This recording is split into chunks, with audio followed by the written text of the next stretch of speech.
Olá a todas e a todos. Então, o tema de hoje é a congruência ou correlação entre acusação e sentença. A gente sabe que no campo do processo civil, o juiz está naturalmente vinculado ao pedido feito pelas partes. E a tradição do direito processual civil é de que uma sentença ela pode ser nula quando ela é infra, extra ou ultra petita, o que significa dizer quando, de uma maneira geral, ela se esparrama para fora dos pedidos que são feitos pela parte. Essa questão da congruência, né, sentença congruente como um requisito da sua validade, ela assume no processo penal uma marcação, um registro diferente. Tendo em vista que o processo de conhecimento no direito processual penal, ele possui praticamente o mesmo pedido, ou seja, uma ação de conhecimento processual penal, ela está baseada num pedido de condenação, seria muito improvável que o juiz pudesse prolatar uma sentença ultra, extra ou citra petita, ou seja, que ele pudesse conceder alguma coisa fora, extra ou aquém do que foi pedido pela acusação. Então, diante dessa particularidade do processo penal, é preciso estabelecer não uma simples transposição conceitual, mas sim quiçá uma nova roupagem, ou bem um novo diagrama de funcionamento das regras entre o que postula a acusação e aquilo que é lícito ao juiz sentenciar. De uma maneira geral, o Código de Processo Penal brasileiro ele estabelece 2 artigos que tratam de regular essa temática. De um lado, o artigo 383 do Código de Processo Penal, que, de uma maneira muito sintética, afirma que é lícito ao juiz, aplicando a sentença, aplicando um tipo penal determinado, condenar o acusado, ainda que o Ministério Público tenha postulado uma condenação por um tipo penal diferente. Isso poderia-se dizer que enquanto o Ministério Público descreveria bem os fatos, haveria um equívoco na capitulação jurídica do crime, com isso o juiz podendo acertar, produzir em certo sentido, um acertamento daquela correlação entre fato e norma a partir da aplicação do artigo penal correto. De uma maneira geral, isso aparece na literatura processual penal contemporânea como a chamada emendatio libelli, na qual o juiz poderia corrigir a capitulação jurídica elaborada pela acusação, com isso, e esse é o requisito, que os fatos descritos na acusação não fossem modificados pelo juiz. Já no segundo artigo que o Código de Processo Penal dispõe, o artigo 384, nós vamos ter a figura do aditamento. Existirão certas circunstâncias, dentre elas aquelas emergentes da instrução, que corroboram um outro sentido fático, que estabelecem uma nova figura, uma nova circunstância e que, para poder ser valorada pelo juiz, devem ser agregadas à acusação.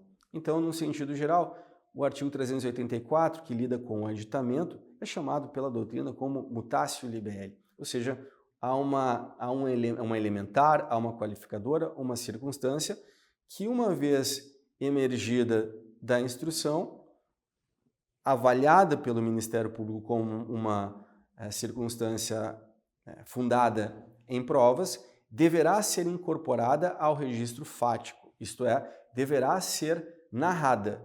Sem essa narrativa, estaria o juiz impedido de reconhecê-la, tendo em vista, aí sim, essa deficiência entre o que foi descrito e o que foi avaliado. Então, é possível dizer-se que no processo penal é a narrativa estabelecida pela acusação que estabelece os limites de uma sentença. Os limites da sentença estão dados pelas descrições que vêm ou são veiculadas na peça acusatória. Toda vez que houver um desborde, que houver um transbordamento entre fato narrado e sentença, nós teremos aí a aplicação das chamadas sentenças incongruentes. Ou seja, aqui nós estamos a lidar com o campo de um princípio chamado princípio da congruência entre acusação e sentença ou princípio da correlação entre acusação e sentença. De uma maneira geral, a doutrina costuma classificar e explicar essas questões a partir do primado do fato sobre a interpretação jurídica. E o faz isso muitas vezes recorrendo a um velho brocardo do direito romano chamado narra mihi factum dabut tibius, que, numa tradução, seria mais ou menos narra-me o fato que dar-te-ei o direito. O grande problema é nessa utilização simplista, numa explicação, de certa forma, quase que preguiçosa dos institutos, é que, em primeiro lugar, os tipos penais, especialmente os tipos penais contemporâneos, possuem diversos elementos normativos do tipo em sua composição. Isto é, elementos que, na dicção do legislador estabelecidos na norma, não são fatos, são essencialmente valorações, como, por exemplo, o crime de sonegação fiscal.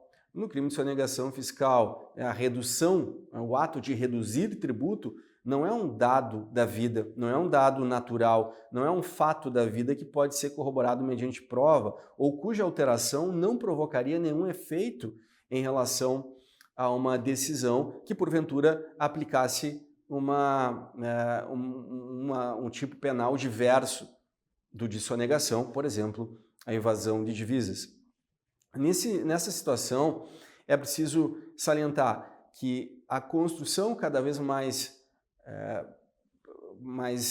exigente dos tipos penais em obedecerem à taxatividade e, ao mesmo tempo, a necessidade que nós tenhamos repercussões na esfera de resguardo do princípio do contraditório fazem com que o artigo 383, em primeiro lugar, não possa ser constitucionalmente aceito caso nós estejamos diante dos chamados delitos normativos ou delitos essencialmente normativos, isto é, delitos cujo fato da vida é um fato que não encontra repercussão na própria nomenclatura ou na própria determinação do tipo penal.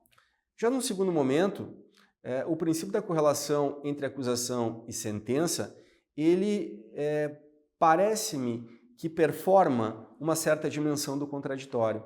O princípio do contraditório é classicamente, e aqui podemos falar dele em um vídeo futuro, o princípio do contraditório ele é estabelecido pela doutrina clássica a partir de 3 dimensões. Em primeiro lugar, o princípio do contraditório traz como necessidade o dever da acusação informar o acusado, ou seja, todo acusado tem o direito de ser informado sobre o que está sendo acusado.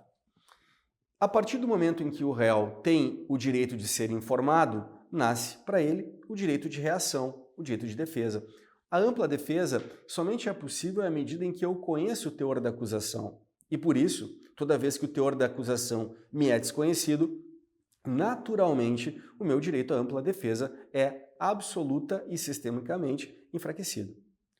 Como terceiro aspecto, o princípio do contraditório exige aquilo que se pode chamar como decisão não surpresa. Isto é, o réu não pode ser surpreendido por uma decisão que não estava sequer no radar daquilo que era possível. Eis aqui o aspecto primordial da relação entre correlação entre acusação e sentença e contraditório. De um lado, quando nós exigimos que a acusação traga uma narrativa e essa narrativa seja visível para o juiz, que o juiz possa valorá-la e que o réu teve o direito de se manifestar sobre ela, permitindo que o juiz, então, escolha dentre as duas narrativas aquela que mais se afeiçoa ao suporte probatório, que mais tenha suporte por meio de inferências probatórias.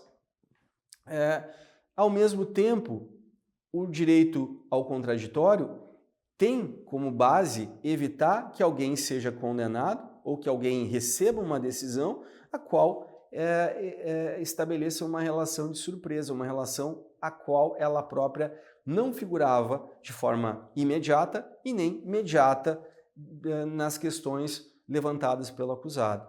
Nesse aspecto, o artigo 383, que autoriza o magistrado a condenar o acusado por um tipo penal diferente do que aquele proposto pela acusação, estabelece, a meu juízo, um natural enfraquecimento do contraditório nessa dimensão da não surpresa. E isso é assim pelo fato de que o contraditório ele não se restringe a matérias que se podem chamar fáticas. E aqui um aspecto que me parece absolutamente fundamental. Esse divórcio ou dissociação entre fatos e normas somente é possível diante de uma concepção filosófica metafísica que cinge aquilo que é da esfera normativa daquilo que é a esfera fática. No processo penal, nós sempre trabalhamos com fatos qualificados por normas penais. O processo penal não se destina a exame ou não é um mecanismo de acertamento de fatos naturais, mas sim fatos requalificados por normas jurídicas penais.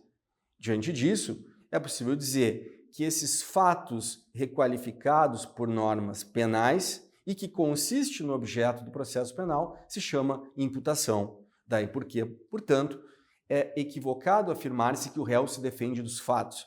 O réu se defende de uma imputação.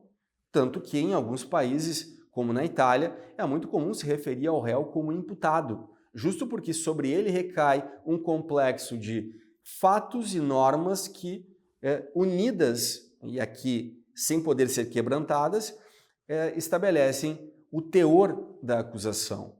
Portanto, toda vez que nós encontramos uma decisão na qual o juiz reconhece norma diversa da postulada pelo Ministério Público, o réu não se manifesta sobre essa norma. E, portanto, ao não se manifestar sobre essa norma, acaba deixando de lado uma das esferas de uma possível defesa não fática, mas jurídica ou normativa. Portanto, no processo penal, fatos e normas são inquebrantáveis, compõem uma unicidade, cuja fratura, além de filosoficamente hoje inadequada, conduz a uma possível decisão surpresa. Essa decisão surpresa que se quer evitar, justo compondo uma dimensão do princípio do contraditório. Essa face da integridade entre norma e fato, ela vem reconhecida por uma importante decisão do Tribunal Europeu de Direitos Humanos, em que um determinado juiz italiano ele é condenado pelo crime de corrupção. Ele recorre e nesses recursos, o tribunal vai examinando o caso, altera o tipo penal, não para a corrupção a que ele havia sido condenado, mas por uma corrupção qualificada que, no entendimento do tribunal, era a mais adequada para incidir sobre o caso. Esse caso acaba parando no Tribunal Europeu de Direitos Humanos e esse juiz, o Mário Drassi, consegue anular a decisão proferida pela Justiça italiana, considerando que a emissão daquela decisão pelo tribunal requalificando o fato acabou por violar o direito ao contraditório na sua esfera de não surpresa, de evitar decisões surpresas. E, além disso, como fundamento, reconheceu o direito ao contraditório sobre matéria de direito. Não apenas sobre as chamadas matérias fáticas, mas teria o réu o direito de estabelecer a sua manifestação, a sua análise sobre aquela matéria de direito que lhe foi sequestrada, que lhe foi confiscada diante da aplicação de um tipo penal que sequer era aquele levantado ao início pela acusação. Diante disso, atualmente a ideia de correlação entre acusação e sentença, ela assume uma complexidade ainda maior se nós atentarmos novamente pela natureza de determinados tipos penais que se enquadram cada vez mais orientados para uma normatização completa. Eu citei o exemplo da sonegação fiscal, como poderia ser da evasão de divisas, e também uma certa proteção, a necessidade de proteção de espectros do contraditório que até então estavam fora da própria diagnose feita pela doutrina contemporânea. Contemporaneamente, parece-me induvidoso que o contraditório deve ser protegido e que o réu tem direito a exercê-lo, inclusive sobre matérias de direito e não sobre as chamadas matérias fáticas, até mesmo pelo fato de que essas matérias, como havia antes mencionado, são incendíveis. De uma maneira geral, portanto, o artigo 383, ele consiste num artigo que deveria ser revisto à luz da própria Constituição. Se nós analisarmos e focarmos em uma certa interpretação histórica, nós vamos ver que se trata de um artigo que, nas próprias palavras do então ministro de Justiça da época, Francisco Campos, estava a serviço de uma salvação de uma acusação que poderia ser não reconhecida como procedente por um juiz, justo pela incapacidade daquele promotor de justiça em perceber a correta normativa penal que deveria se aplicar sobre o caso. O princípio de correlação entre acusação e sentença necessita, nesse sentido, de uma ampla revisão, tanto pela doutrina, mas sobretudo pela jurisprudência, não só por por essas certas raízes históricas que vêm da própria concepção tecnicista e ligada ao nosso Estado Novo e ao fascismo italiano, da doutrina fascista italiana de processo penal, mas sobretudo porque as exigências que as cortes e tribunais internacionais de direitos humanos passaram a exigir sobre aquilo que deve ser considerado como um devido processo penal, como um justo processo, são efetivamente, como não poderia deixar de ser, mais rigorosas, devendo as garantias serem mais efetivas do que vem sendo. Portanto, a afirmação de que o réu se defende dos fatos é hoje insustentável. Insustentável diante da complexidade desses novos tipos penais e das imputações que elas acarretam, insustentável diante dos avanços, das garantias e das próprias interpretações evolutivas que com elas vão surgindo. Então, é preciso pensar, ou melhor, repensar o artigo 383 do Código de Processo Penal à luz da Constituição e desses circuitos de proteção dos direitos humanos. Fico por aqui, agradeço a atenção de todas e todos e até o próximo vídeo.